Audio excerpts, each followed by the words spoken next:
Hello everyone, I am doctor S P Gupta. आज का हमारा जो टॉपिक है मॉड्यूल 5 कॉम्प्लेक्स वेरिएबल पार्ट 2 के अंदर वो है सिंगुलरिटीज़ एंड पोल्स, यानी कैसे सिंगुलरिटी फाइंड करते हैं या टाइप ऑफ सिंगुलरिटी क्या है न्यूमेरिकल में ये फाइंड करना, और पोल्स फाइंड करना कि पोल्स क्या निकल कर। पोल्स का डिस्कशन हम पीछे भी कर चुके हैं कोची इंटीग्रल फॉर्मूले में, वहाँ आपको थोड़ा बहुत पार्ट मिल गया है। यहाँ आपको और डेप्थ में पता लगेगा कि पोल्स क्या चीज़ होती है। दूसरा पॉइंट मुझे जो डिस्कस करना है कि ये वीडियो लॉन्ग न्यूमेरिकल जनरेट नहीं करती है, यानी इस टॉपिक में लॉन्ग न्यूमेरिकल नहीं मिलेंगे।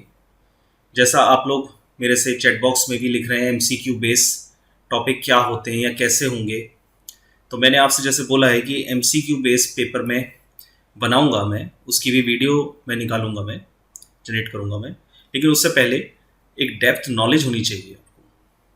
यानी एमसीक्यू कब सॉल्व होगा? कोई भी ऑब्जेक्टिव बेस्ड क्वेश्चन तब सॉल्व होता है जब आपको टॉपिक की डेप्थ नॉलेज होती है। तो मैंने उसमें आंसर ही यही किया है चैट बॉक्स में कि सबसे पहला वर्क मेरा होगा कि मैं पूरी कंप्लीट मैथमेटिक्स 2 का वीडियो टॉपिक वाइज बनाकर आप सभी को दे पाऊँ।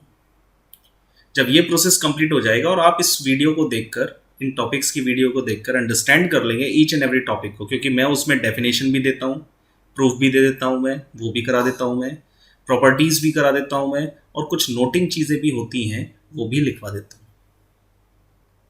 तो उससे होगा क्या कि उस टॉपिक की डेप्थ नॉलेज आपके पास आ जाए, और जब डेप्थ नॉलेज आ जाएगी तो उसके अंदर से अगर कोई 2 नंबर के छोटे छोटे न्यूमेरिकल बनने होते हैं तो वो आंसर्स आपको उसमें गिवन हो जाते हैं। तो इसलिए आपको उन वीडियोज़ में से जो भी मैं आपको प्रोवाइड कर रहा हूँ मैं, आप उसको डेप्थिकली समझें, अंडरस्टैंड करें। अदरवाइज क्वेश्चन का कैसे सेट होगा वो तो मैं आपको दूंगा ही, बट अभी मेरा इनिशियल टारगेट है मॉड्यूल पूरा फिनिश करना, सो दैट आपके पास हर टॉपिक की वीडियो अवेलेबल हो। आ जाते हैं बैक टू द आज की वीडियो पर। तो आज की वीडियो में जैसे मैंने आपसे कहा, सिंगुलरिटीज और पोल्स ये लॉन्ग न्यूमेरिकल बेस्ड टॉपिक नहीं है।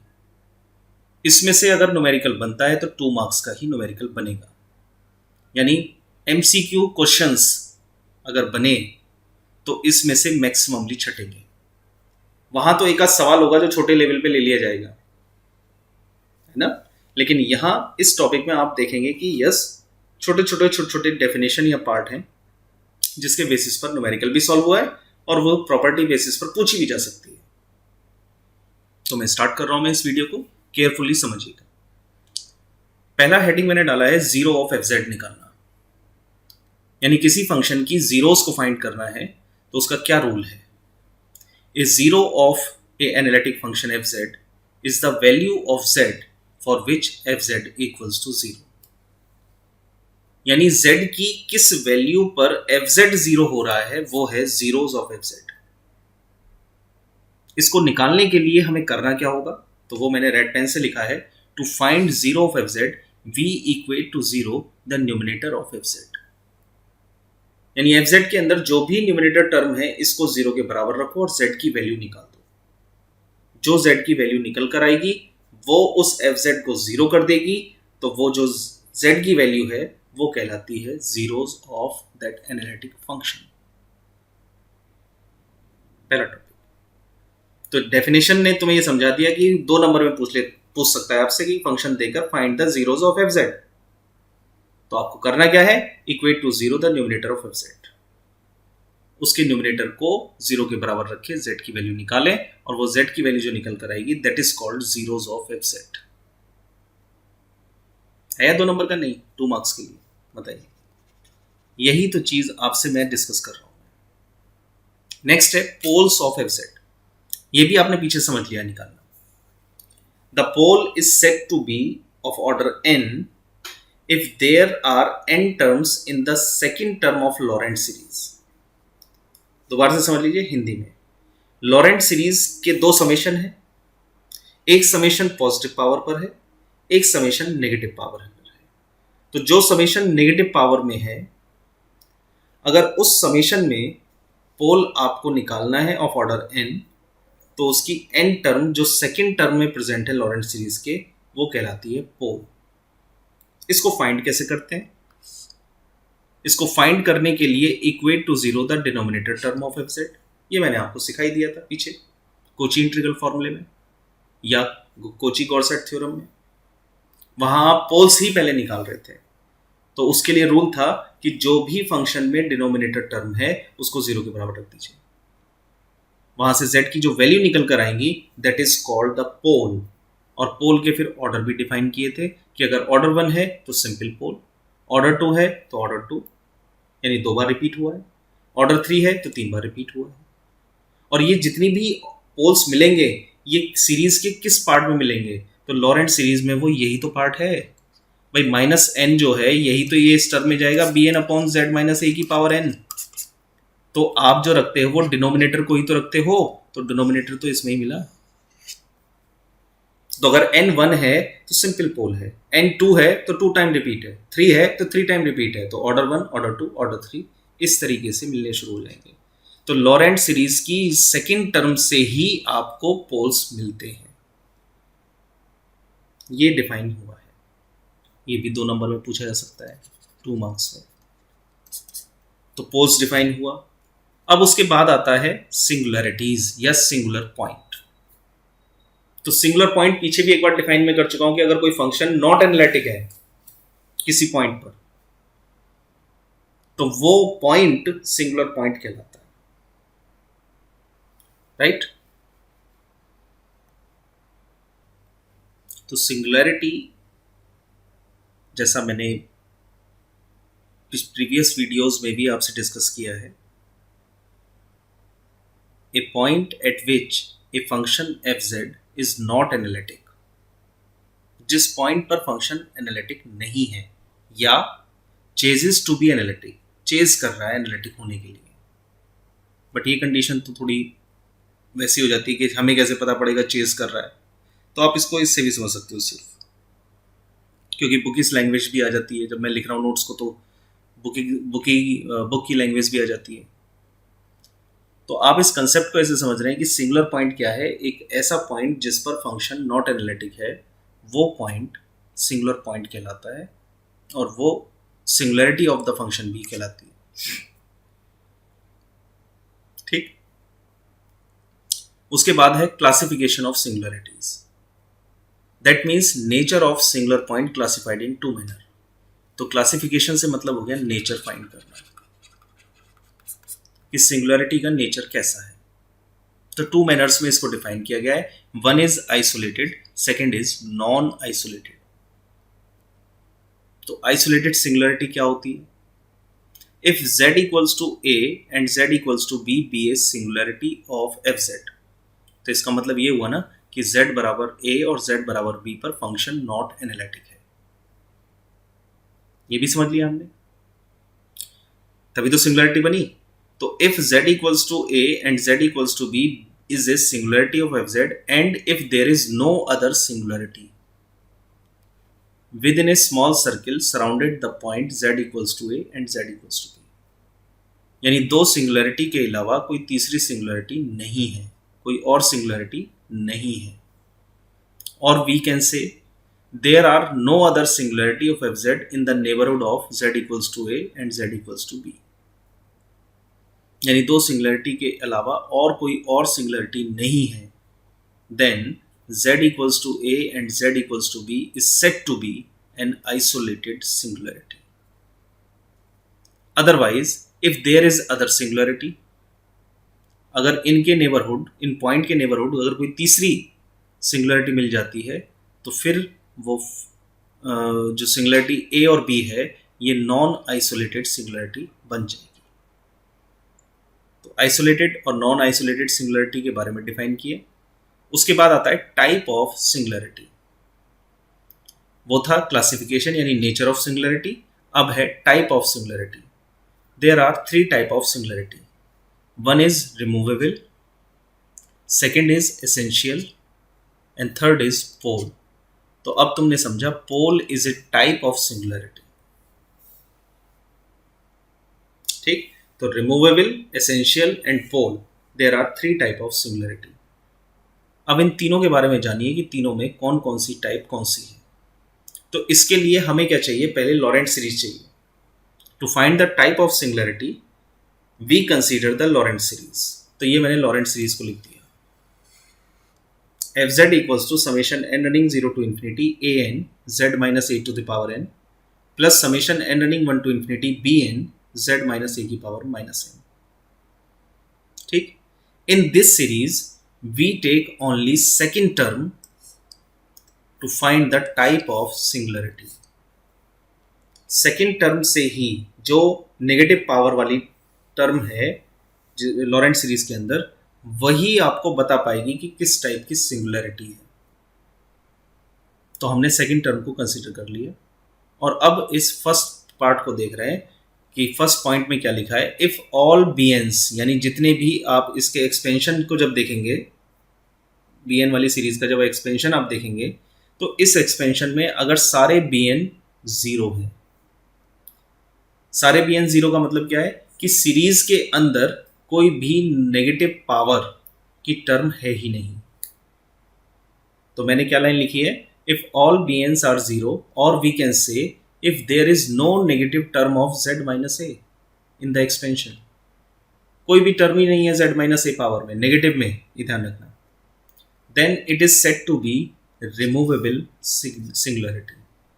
तो एक तरीके से मैं ये भी बोल सकता हूं कि टेलर सीरीज जो आपको मिली वो रिमूवेबल सिंगुलरिटी है उसके अंदर, क्योंकि उसमें कोई नेगेटिव टर्म है ही नहीं, नेगेटिव पावर टर्म है ही नहीं, नेगेटिव टर्म नहीं, नेगेटिव पावर की टर्म है ही नहीं.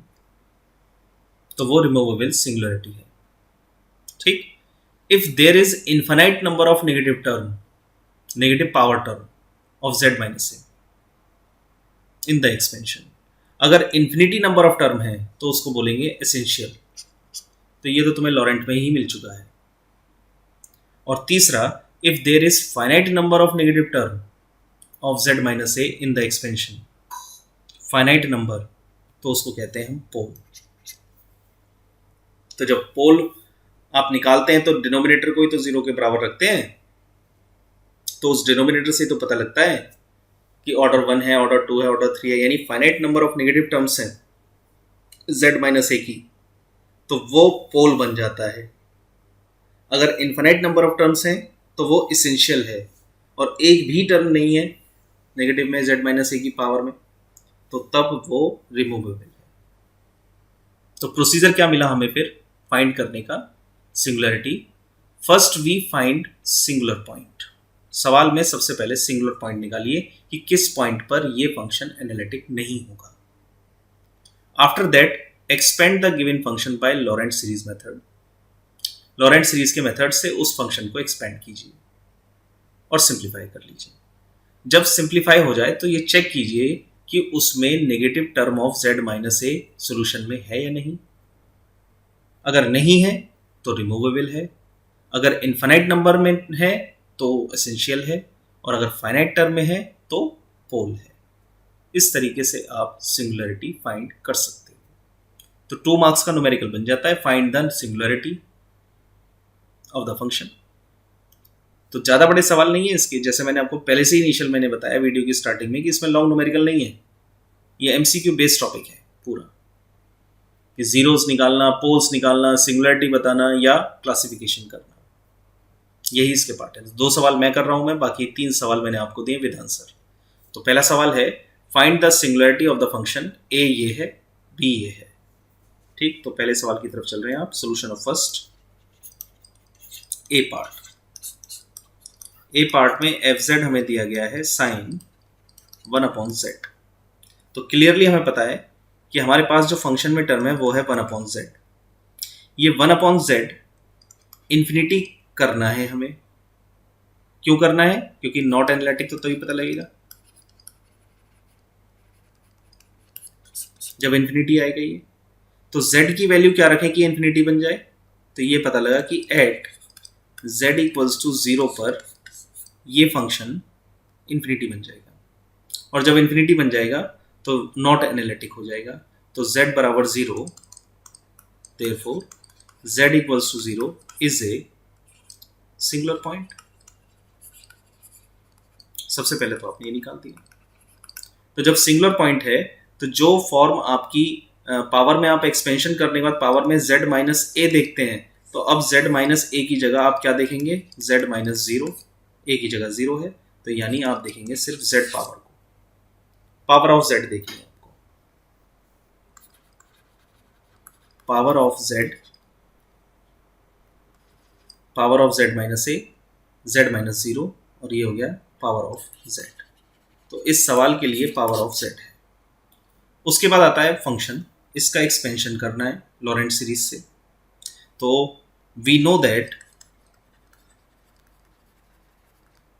साइन z का एक्सपेंशन होता है z minus z cube by 3 factorial plus z5 upon 5 factorial and so on.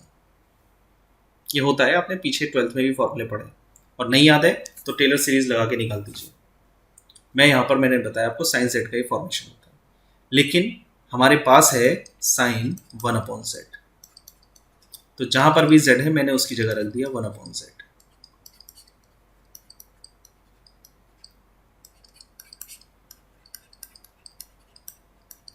ठीक, ये मेरे पास चल रहा है। तो क्लियरली आप ये देख पा रहे होंगे कि इसमें जो अपॉन में टर्म है, यानी नेगेटिव पावर ऑफ z, ये आपको दिख रही है, इसको अगर ऊपर ले जाओगे तो नेगेटिव पावर ऑफ z हो जाएगी। ये है ही नहीं, या इनफाइनाइट फॉर्म में है, इनफाइनाइट नंबर में है, या फाइनाइट नंबर में है। तो आप क्लियरली देख रहे हैं कि इनफाइनाइट नंबर में आपको ये सीरीज मिल रही है। यानी अगर मैं यहां डिफाइन करूं आपको, ये if there is infinite number of negative term in the expansion, तो आपने यहां लिखा there is infinite number of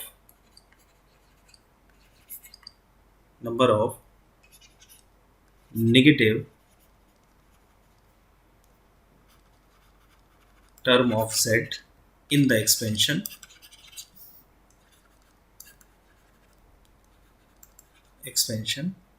therefore sin 1 upon z is a, यानी function is a essential singularity at z equals to 0। ठीक, तो ये function की essential singularity है एट z equals to 0 पर। क्लियर, ये इस तरीके से सवाल हुआ। अब इसका आ जाइए सेकेंड पार्ट। सेकेंड पार्ट में दिया गया है g z equals to e to the power 1 upon z square. तो क्लियर सी बात है, ये फंक्शन कब इन्फिनिटी होगा, नॉट एनालिटिक करना है हमें, तो इन्फिनिटी कब होगा, जब z बराबर 0 डालोगे, यानी at z equals to 0 the given function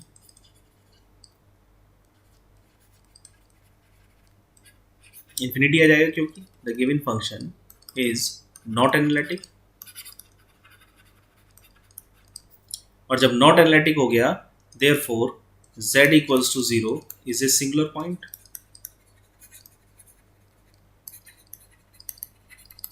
और जब ये सिंगुलर पॉइंट हो गया, तो अब हमें क्या करना है, एक्सपेंशन निकालना है। तो e to the power z का एक्सपेंशन क्या होता है, वो होता है 1 plus z upon factorial 1 plus z square upon factorial 2 plus z cube upon factorial 3, ये होता है। अब इसमें z की जगह 1 अपॉन जेड रख दें, तो टर्म क्या आ जाएगी, 1 plus 1 upon Z plus 1 upon 2 factorial into Z square plus 1 upon 3 factorial into Z cube. Right, ये निकल कर आ गया। और इसके अपॉन में अगर जेड स्क्वायर है फंक्शन में, तो इसका मतलब हो गया 1 upon z square of 1 plus 1 upon Z plus 1 upon 2 factorial into Z square plus 1 upon 3 factorial into Z cube and so on. और जब जेड स्क्वायर से मल्टीप्लाई करोगे तो टर्म आएगी 1 upon z square plus 1 upon कितना, z cube plus 1 upon 2 factorial z की power 4 and so on. Right, तो कितनी है टर्म, तो फिर आपने देखा there is infinite number of negative term. There is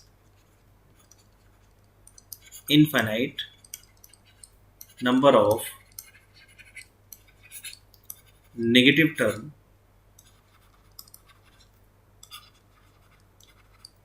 of z in the expansion. तो जब इन्फिनाइट नंबर ऑफ टर्म होंगी तो आप कहेंगे therefore e to the power 1 upon z square has a essential singularity at z equals to 0. तो इस तरीके से पहले सिंगुलरिटी निकालिए, किस पॉइंट पर नॉट एनालिटिक होगा, सिंगुलर पॉइंट बन जाएगा। फिर उस फंक्शन का एक्सपेंशन कीजिए। एक्सपेंशन करने से पता लगेगा कि z की नेगेटिव पावर या नेगेटिव टर्म कितनी मिल रही है। एक भी नहीं है, इनफाइनाइट है या फाइनाइट है। जैसे मिले उसके हिसाब से सॉल्व कर दो, बता दो। तो ये था पहला सवाल। दूसरा सवाल है find the pole of the function e to the power z minus 1 upon z minus 1 का होल स्क्वायर। तो यहाँ क्लियरली बोल रहा है वो कि पोल है, बट फिर भी हम इसको सॉल्व कर रहे हैं। सोल्यूशन ऑफ 2 हमें गिवन है fz equals to e to the power z minus a upon z minus a का होल स्क्वायर। तो क्लियर सी बात है कि z बराबर a पर ये इन्फिनिटी हो जाएगा अगर z बराबर a मिल जाए। तो मैंने यहाँ लिखा at z equals to a the given function is not analytic. क्यों? क्योंकि इन्फिनिटी आ जाएगा। आप a डाल दोगे, a minus a is 0, something upon 0 is infinity. तो नॉट एनालिटिक मिल गया। तो therefore z equals to a क्या बन गया? Is a singular point.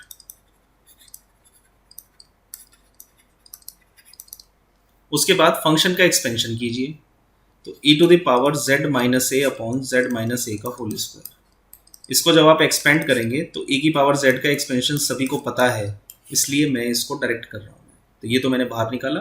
e की पावर z का एक्सपेंशन जो होता है उसमें z की जगह z माइनस ए रखते हैं। तो ये आ गया 1 plus z minus a plus z minus a का whole square upon 2 factorial plus z minus a की power 3 upon 3 factorial and so on. इससे अंदर मल्टीप्लाई कर दीजिए। तो 1 अपॉन z माइनस ए का whole square plus 1 upon z minus a plus 1 upon 2 factorial plus z minus a upon 3 factorial and so on. ये term मिली आपको। और ये जो टर्म मिल रही है इसमें आप देख रहे हैं clearly there is only finite number है, फाइनाइट नंबर की टर्म मिल रही है, ठीक। और उसमें मैक्सिमम पावर 2 है। तो there is finite number of negative term of z minus a in the expansion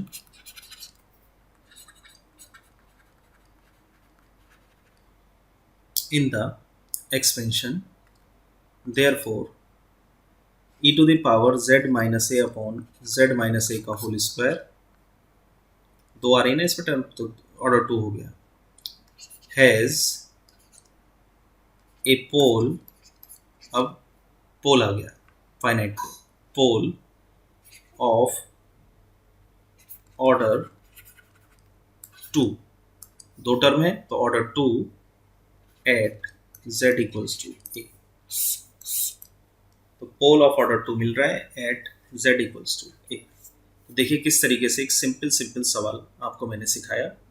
पहले सिंगुलर पॉइंट, उसके बाद एक्सपेंशन में नेगेटिव टर्म, फाइनाइट है तो पोल, जितनी टर्म आए उतना ऑर्डर, इनफाइनाइट आए तो एसेंशियल, और एक भी ना हो तो रिमूवेबल। इस तरीके से आप सिंगुलरिटी को डिफाइन करते हैं। उसके अलावा आपको होमवर्क के लिए 3 सवाल दिए। तो पहले z माइनस ये a पर ये इन्फिनिटी हो जाएगा यानी नॉट एनालिटिक है। तो क्लियरली ए हो गया सिंगुलर पॉइंट, साइन जेड का फॉर्मूला लिखिए, उसमें जेड की जगह 1/z-a कर दीजिए और देखिए क्या है। तो एसेंशियल आ रहा है, दूसरे में पोल निकलेगा, तीसरे में रिमूवेबल है। तो चेक करना है आपको, निकालना है इसको। तो 3 सवाल आपको दिए करने के लिए, और ये टॉपिक हमने MCQ बेस पर लिया है कि MCQ के न्यूमेरिकल इस टॉपिक में से मैक्सिमम बनेंगे। तो तैयार आप कर लें। नेक्स्ट वीडियो होगी रेजिड्यू पर बेस्ड। Thank you.